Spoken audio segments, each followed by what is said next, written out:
This holiday season, surprise everyone on your list with the best gifts. Tickets to see their favorite artists live. Choose from thousands of concerts and comedy shows, including Mariah Carey, Mary J. Blige, Matt Matthews, Metallica, Thomas Rhett, Trans-Siberian Orchestra, Sarah Silverman, and so many more. Share a memory together or give a gift they'll never forget. Find the most exciting gift for every fan at livenation.com/gifts. That's livenation.com/gifts. Welcome to Schmactors, a podcast series that seeks to answer the question, are Hollywood actors all spoiled, vapid, vacuous, and vain ingrates, or do some of them actually have interesting views on issues of the day? Or is it a mixed bag? James Marsters and Mark Devine are putting themselves to the test. They're leaving it up to you to decide if they're interesting or just plain nuts. Listen as they peel back their craniums, share the surprising thoughts that fill their heads, and draw back the curtain on the world's zaniest town.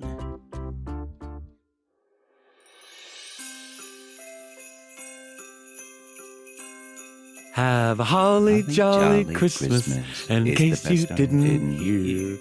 Oh my golly, have a holly jolly Christmas.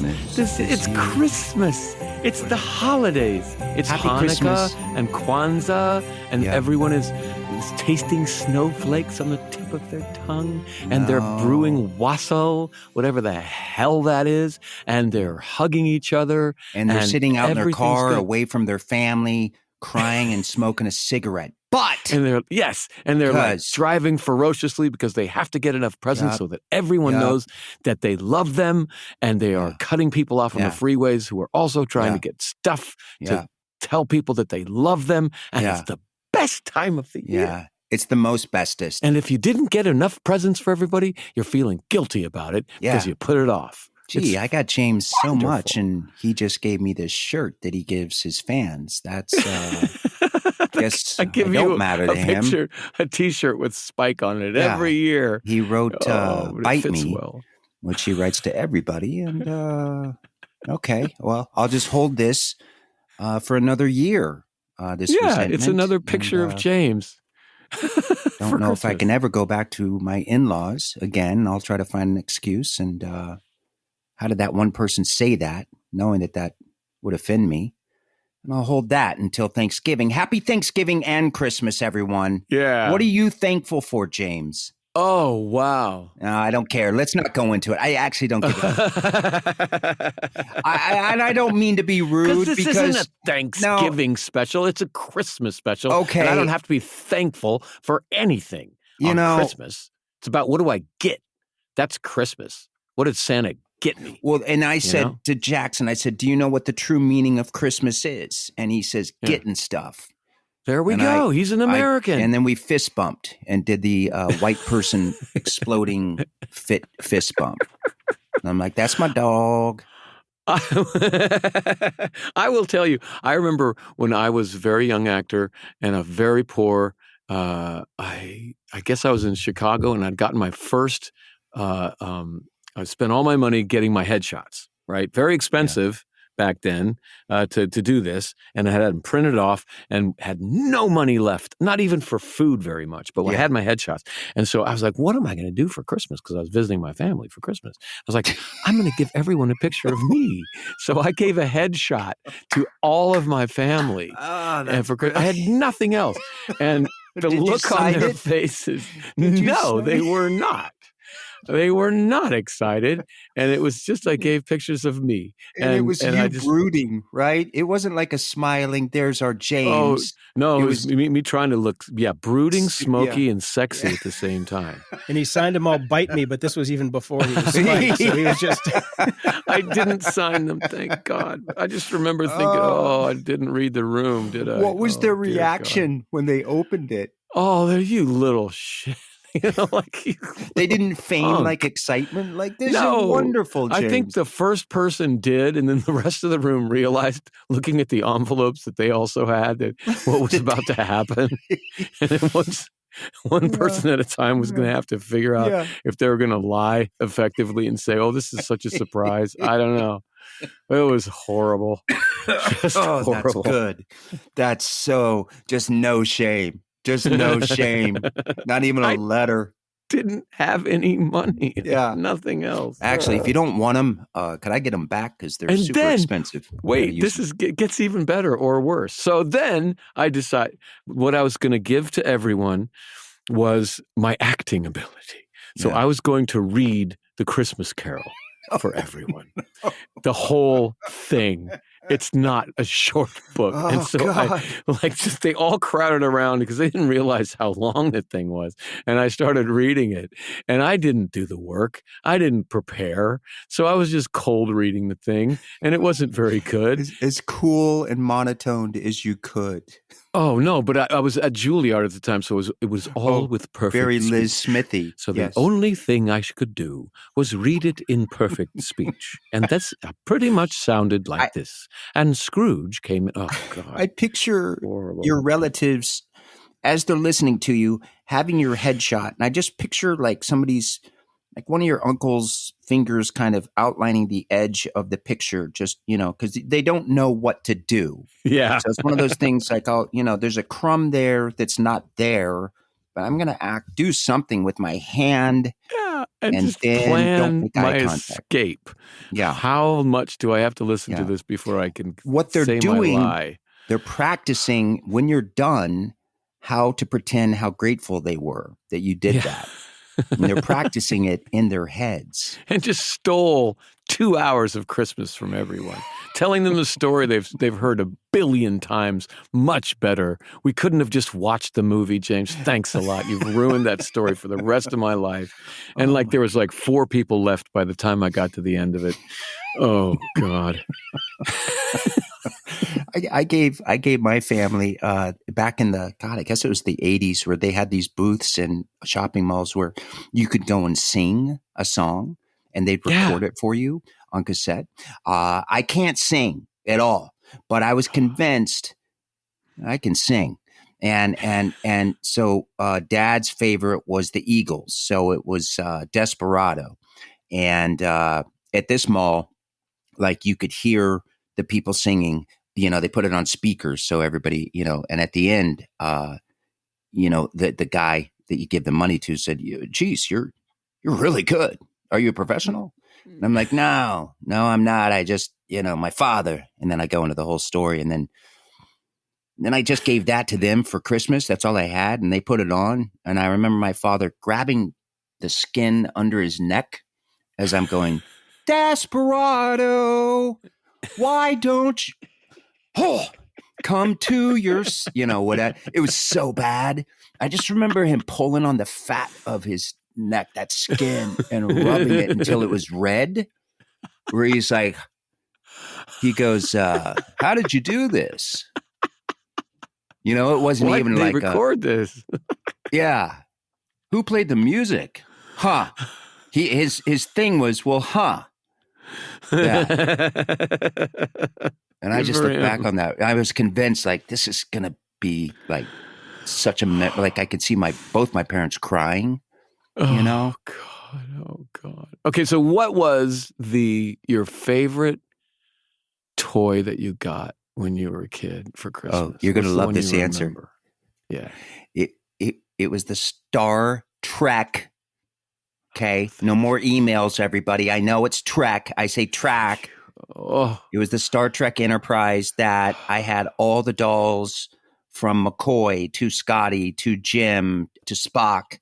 And you spun this thing to make it look like a transporter. And my sister got Sonny and Cher.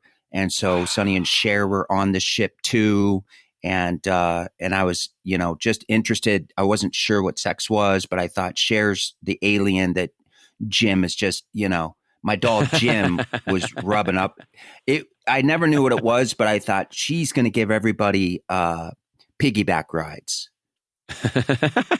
Yeah, I'd take because that feels piggyback good. ride. That's all I could think of. So that would be awesome. So you saw McCoy. I put him on the back of Cher. Sorry, it wasn't Sonny and Cher. It was. Sorry, I'm a little bit country. Donnie Osmond. and Marie. Donnie and Marie. Yeah. Oh man, Marie Osmond. Okay, yeah, I take so that. So she was like the alien that all the guys. So not not the most healthy, but I really like that. I like that. What was yours? Mine was a G.I. Joe Rescue Center, and it was the Rescue HQ.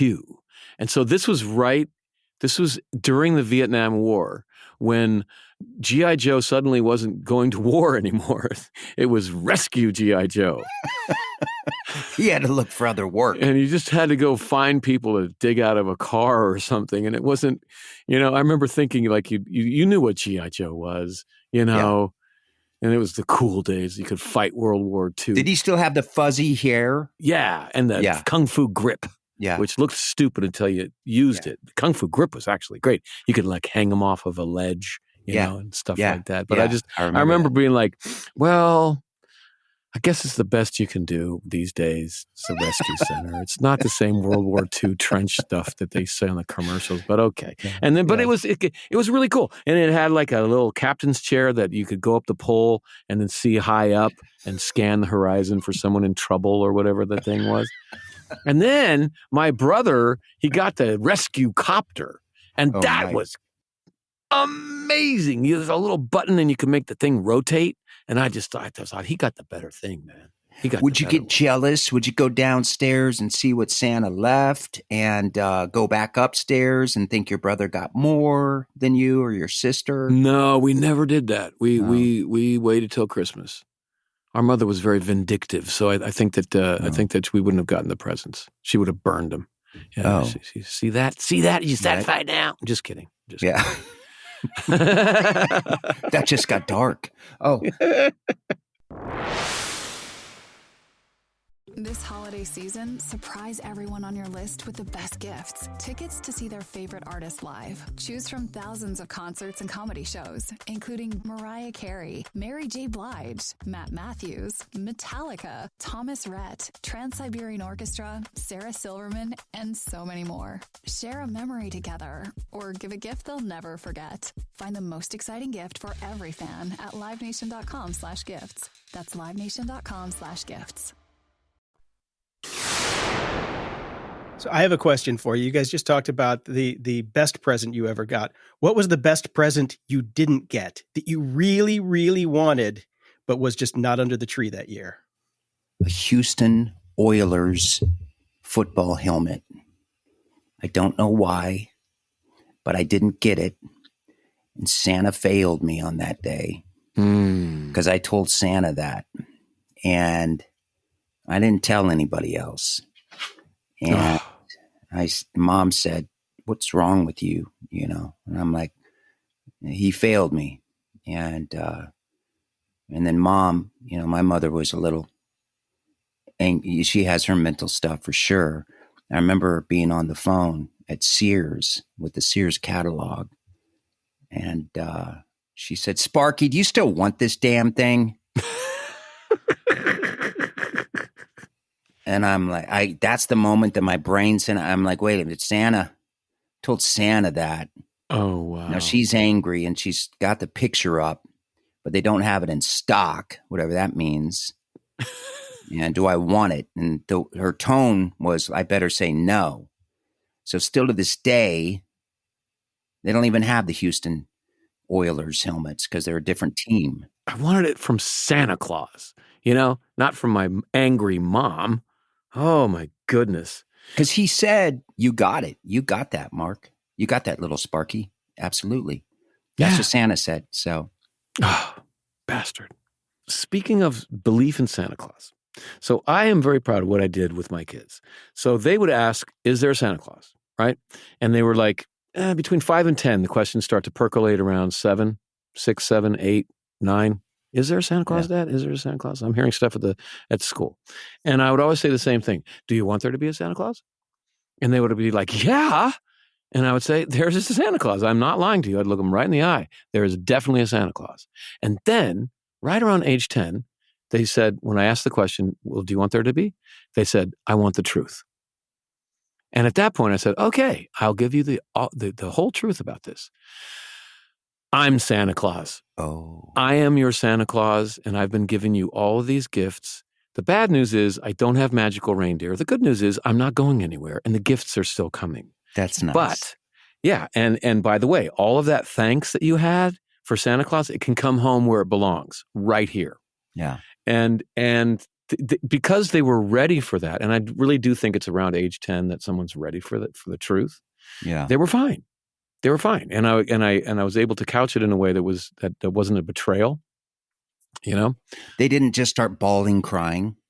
No, I think if you tell them that when they're 7 or 8 or sometimes even 9, it can cause damage. Yeah. But right around 10, they seem to be they're old enough to handle it. I was really into psychology during the pandemic. They found that most people that believed in conspiracy theories were really affected by knowing too early that there was no Santa Claus, and they felt betrayed about that. There's a great film that is designed to help modern kids over this hump. That's designed specifically for 8-year-olds. It's called The Polar Express. It's Robert brilliant. Zemeckis film.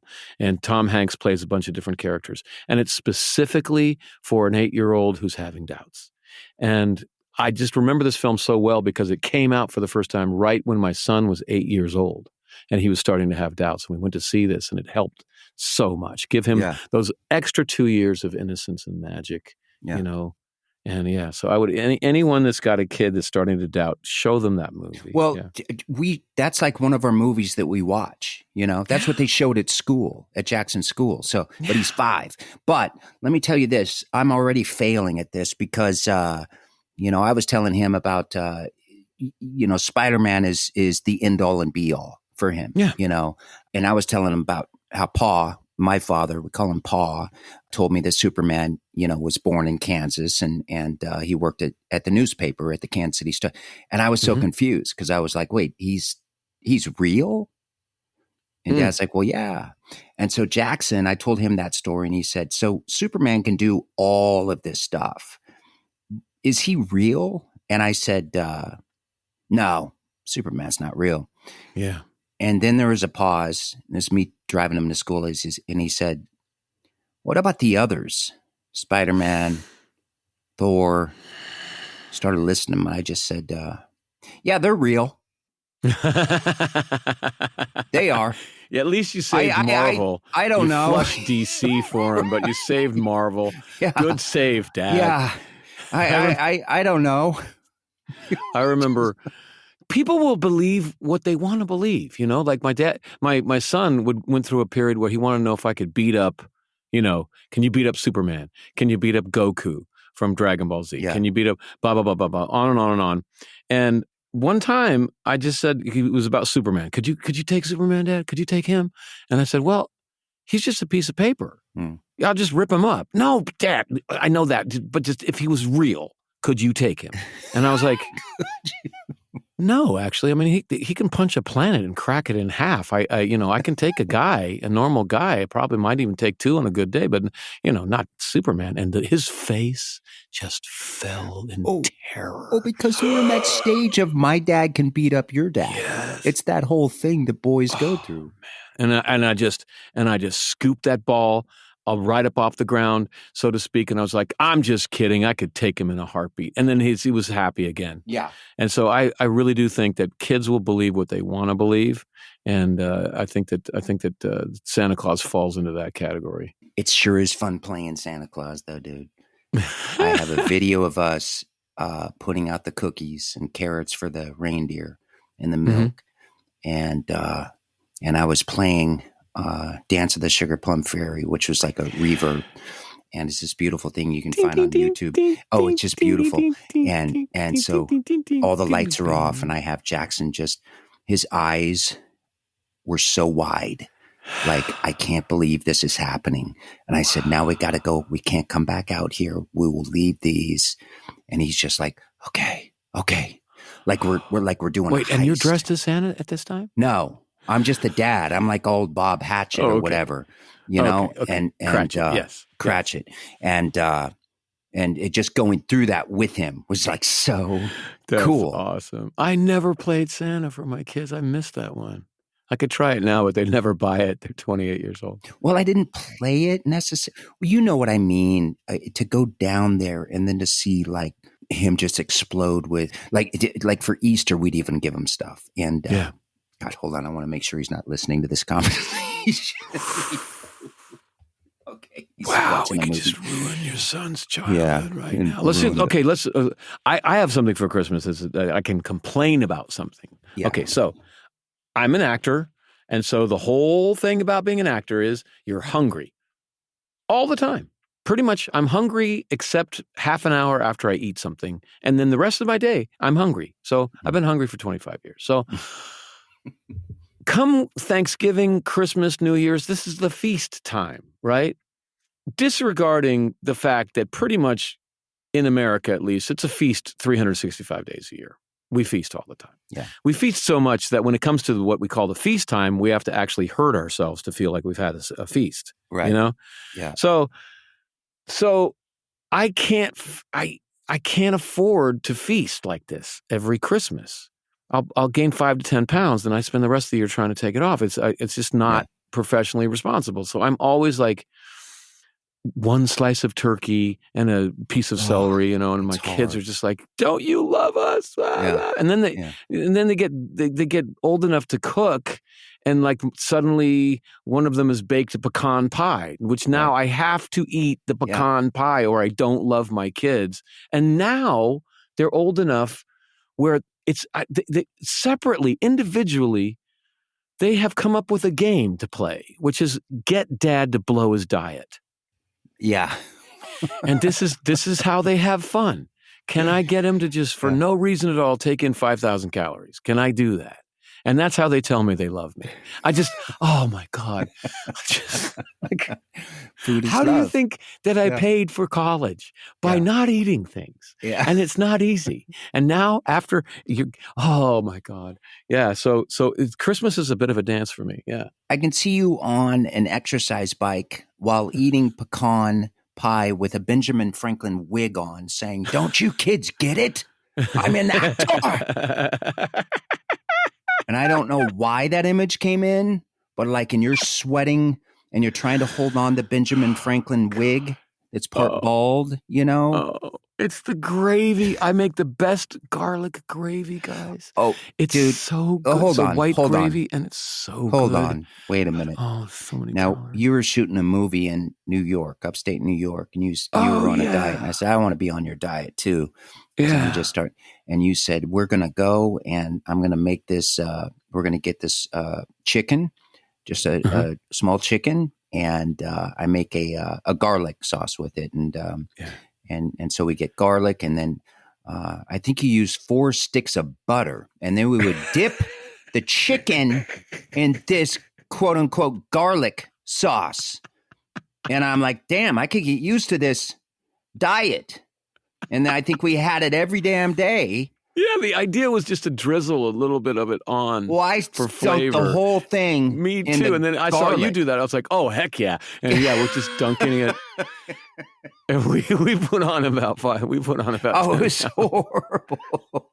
I don't think this is because that's when we were up till like 3 a.m. playing like some crazy game, and I'm like, hey, do you want some more garlic sauce with the chips?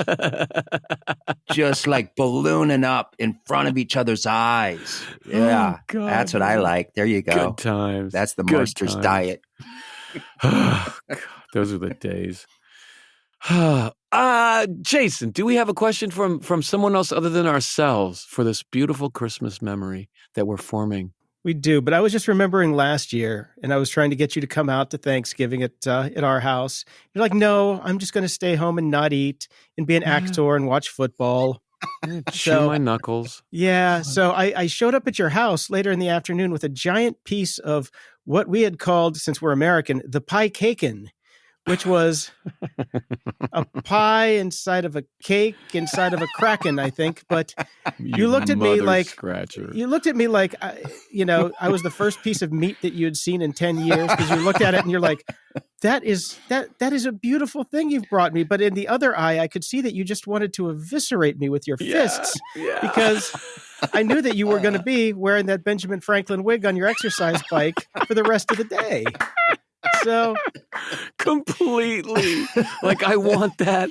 That's the best thing, the best present anyone has ever given me. Yeah. Screw you. How dare you?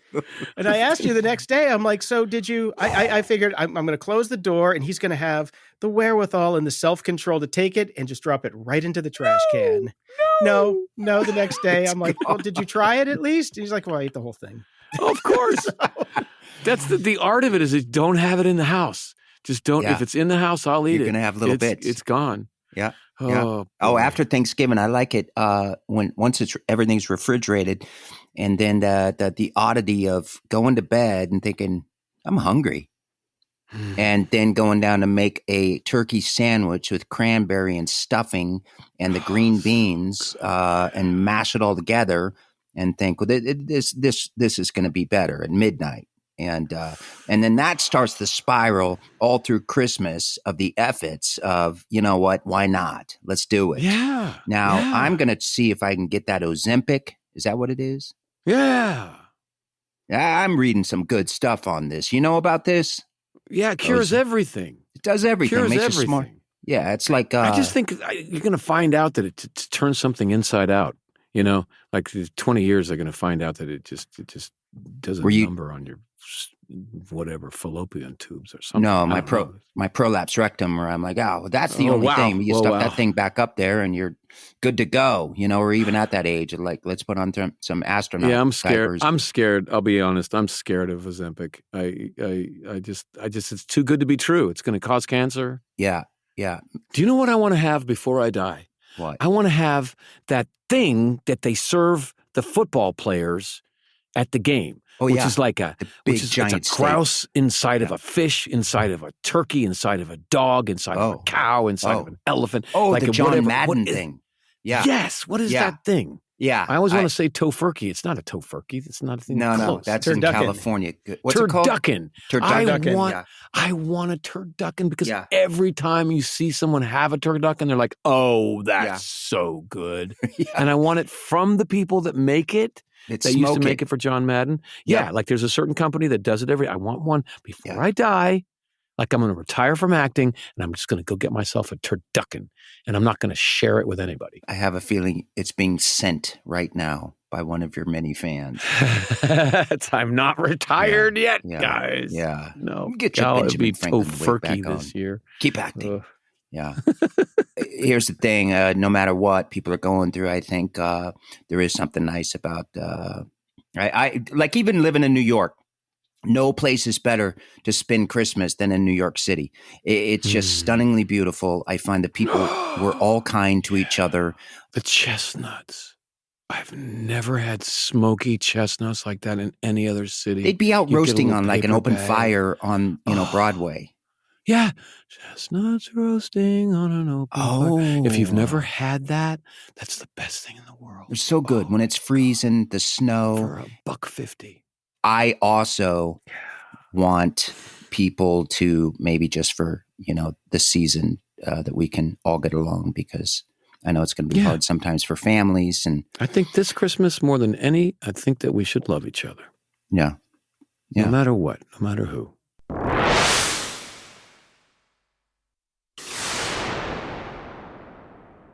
Well, this is a perfect time for Christy from Wetumpka's question, which is, if you could change something in the world, what would you change? I would change Wetumpkas. What is that? Wetumpka, Alabama. Turducken. Oh, what is she's one of my turducken? Turducken? What was it? Beat that out. Yeah, sorry. Let's take it again from the top. 3, 2. Turducken. Did I get it right, Jason? You got it right. But also remember the pie cakin is the dessert that you have with the turducken. So you have gone in the wrong order because I brought you the pie cakin. Okay. But I only have one thing to change. I've got to choose something. Pie cakin. I'll take pie cakin. I would make pie cakin have no calories. And if we could do that, I think it would be a better world for me. I don't even know how to follow that. It's so I don't even know how to follow that, James. Damn. Well, don't know. See, I've write that and send it into the New Yorker. That's such a beautiful. You could send one of those to Vladimir Putin, and it would be like, "Don't worry, Vlad. There's no calories." And he would be like, "I don't think we have to invade Crimey after all. I think, pull back. Is back. he Let's from go India? For peace. No, he's from Russia. How dare you? Okay. I'm going to attack you. Invade you. Where are you? Georgia? Georgia's gone. I am in Georgia. That's right. It's mine now. Yeah, Georgia, different Georgia. But what was the question? One thing you would take away? If you could change one thing in the world to make it a better place, what would it be? I guess myself.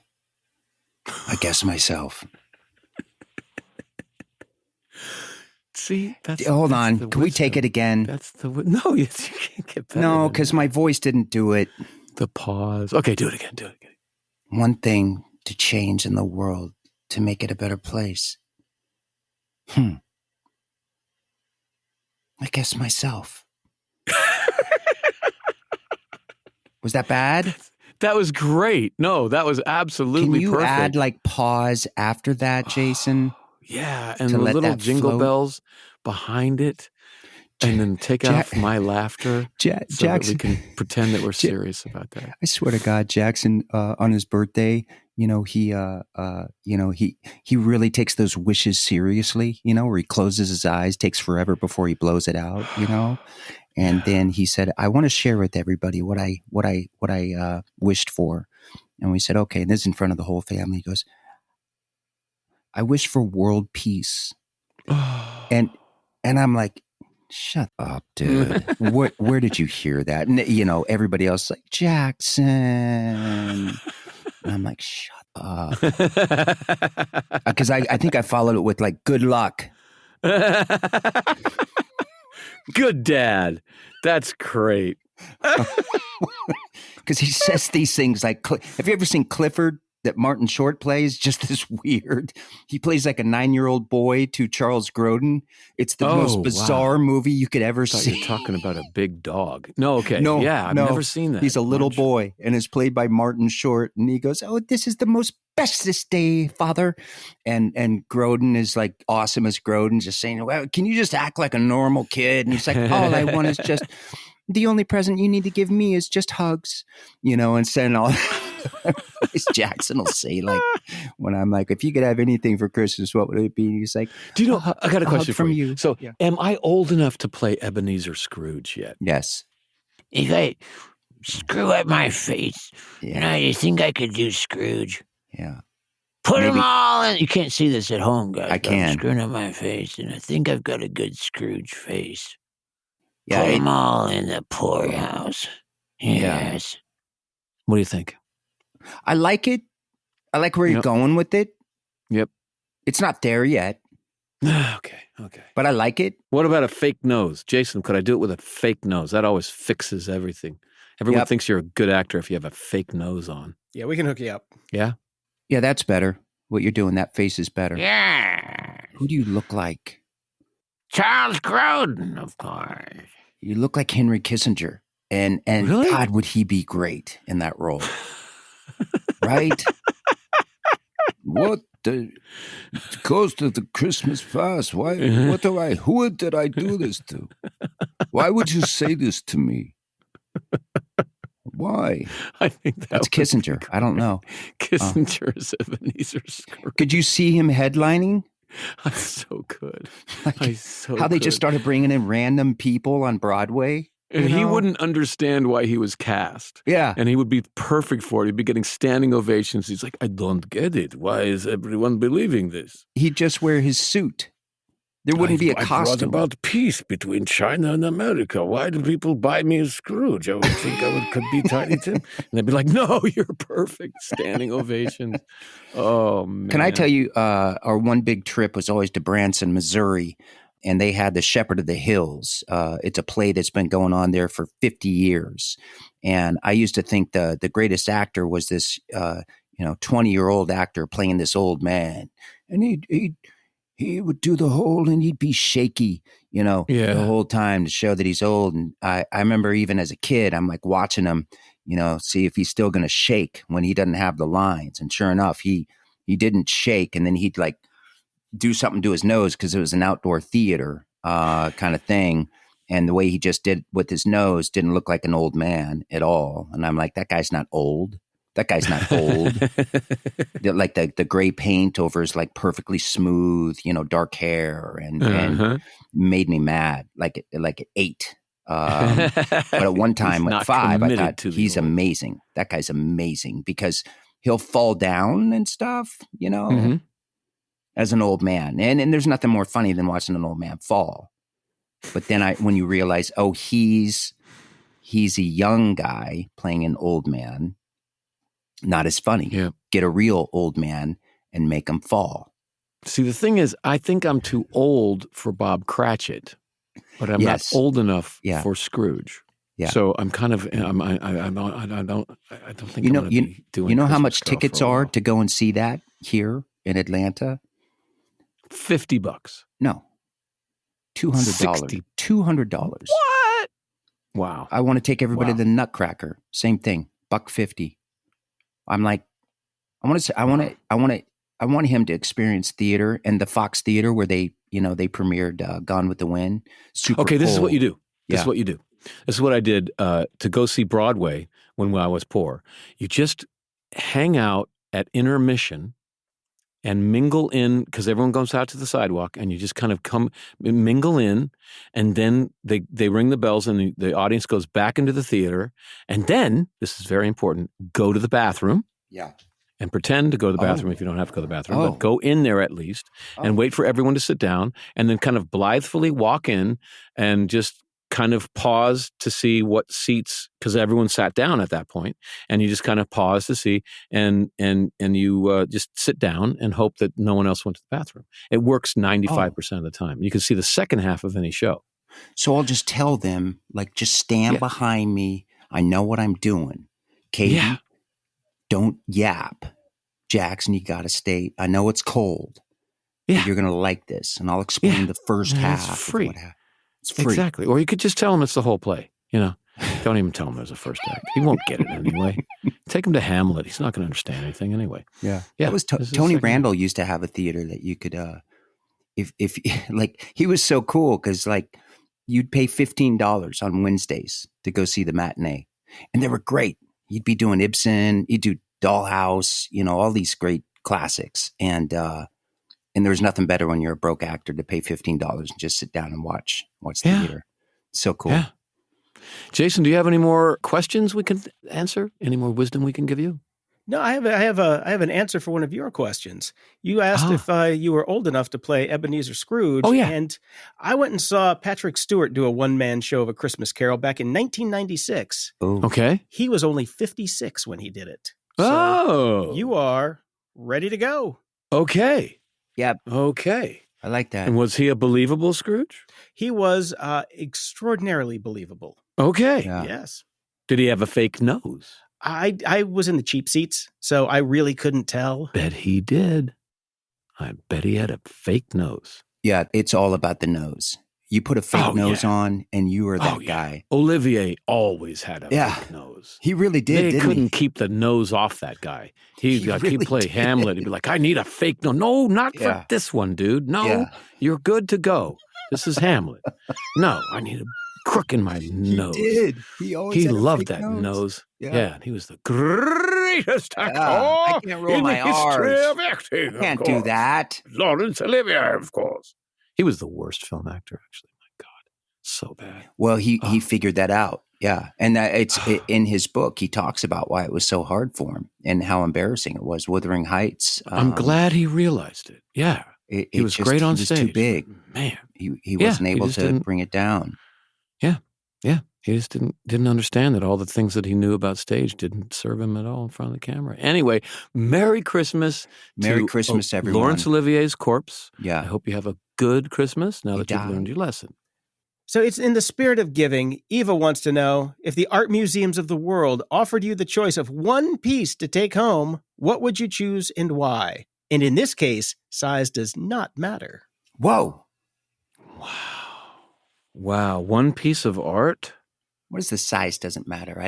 Like you could take Rodin's Gates of Hell. Got it. This huge, massive door sculpture that he did. Yeah. You could fit that in somewhere in your house. What's that one painting, man, that you go to in the museum that you just sit and you're like, I don't know why this is so great, but you love it? I think I'm just looking back at the pieces that have rocked me the hardest. And I was in Paris doing a convention, and I went to a really good museum, and there was this American artist who put African Americans in classic poses, classic heroic poses. And there was this one massive sculpture of a young man on a horse in a hero pose. And it was just gorgeous. Yeah. And it said everything. And I would love to have that. I recently came across a Dutch painter that I wish I could show it to you. She's magnificent. She does like these bizarre faces, but they're beautiful women, but they have like birds coming out of their heads. And I am like, I want one of these. And then she does a lot of like they're pictures of like an old Dutch bar, and there's always a sunshine that's kind of trying to peek through, the smog or something like that. And I bought that. I actually stole it from her. And then I printed it out as an Irish print. But I can't stop looking. She does this picture of a ballerina with real wings on the back that I was just so taken by. The painting is by Inge, Inge, Schuster, Schuster. Just beautiful work. But I printed it out, but I would love an original by her. Right. I'm fascinated by art. I have a question for each of us. What is a really good Christmas memory from childhood or adulthood? So my first wife and I had moved from Chicago, and we were starting to produce in Seattle. And we were producing our first play, and we were walking home from rehearsal. And I don't even know what is it when it's a blizzard and there's lightning at the same time. I don't even know what that's called, but this was happening. It was a total storm. And I remember counting the seconds between the flash of lightning and the sound, and it was less than a second. And so Capitol Hill, where we lived in Seattle, was getting pelted with snow and lightning. And at one point, I remember the concussion almost knocking me over. Like we were really close to a lightning strike. It was pretty scary. And we went home and we slept. And apparently overnight, all the lightning and the wind and everything died down, and the snow fell all night. And when we woke up, every horizontal surface on Capitol Hill had a buildup of snow on it. Every little tiny horizontal surface, it had built up, and it was the most magical environment. And all of the citizens of Capitol Hill were doing what we were doing, which is that they had woken up on Christmas morning and they had seen this out their window, and they had decided to go walk out into it. So the whole neighborhood was all outdoors, just staring in awe at what nature had done. And that is one of my favorite Christmas memories. It was like a gift from Mother Nature to all of Capitol Hill. And that was my favorite, not my favorite, but one of my favorite Christmas memories. I love that. That's beautiful. There's a Thanksgiving that I'll always remember. It was really beautiful. Nope, can't say it. Nope, it's got to be Christmas. Sorry, that's not the question I asked. mean, this is around Christmas, and we had to go. I got stuck in Brazil, in a small island outside of Rio, and we were shooting. It was a commercial, and it was typhoon season, and we were forced to be there over Christmas with the other actors. And they put us up in like the night. It was Gray advertising that you could ask anybody from Gray, like what happened there. It's like this notorious, moment that happened because they spent so much money. But I was single, and there was a Brazilian girl that she was an actress, and she was so beautiful. And so the crew at the hotel said, "Do you want to make a dinner for the Americans, a Christmas dinner?" So I asked for certain things, and I'm not much of a cook, but I got to cook everything for everybody, and they loved it. And it's essentially our Thanksgiving, and then the Brazilians all came over and started and they're wanting to put the hot sauce on it or whatever. The hot sauce. But this girl, her name was Yossi, and she didn't speak a lick of English, and I couldn't speak Portuguese. But I did learn. I asked a Brazilian, how do you say something in Portuguese? And he said, "Eu quero beijar você," which means "may I kiss you." And and so on that night in Brazil, I kissed this girl, and we couldn't, like, all night we spent with each other, just like walking down the beach, but we couldn't talk because we didn't understand. And then we went back and, fooled around.